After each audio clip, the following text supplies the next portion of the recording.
Science experiment today.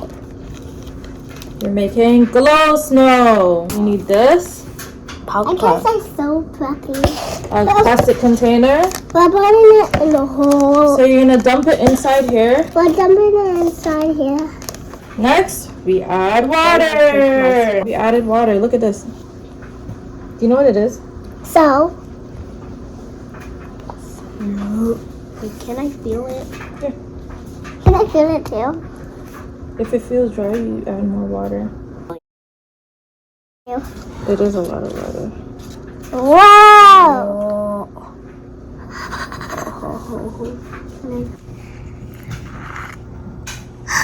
It's cold. Like snow. So what we have to do now, guys, It's not gonna. we have to leave it under the light bulb. Wait, can we play with it for a little? Yeah.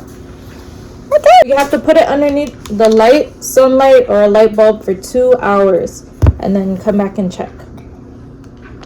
Guys, the snow now glows.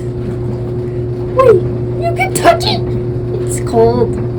It's cold, but you can touch. Could you play with it for a little? Thank you for watching.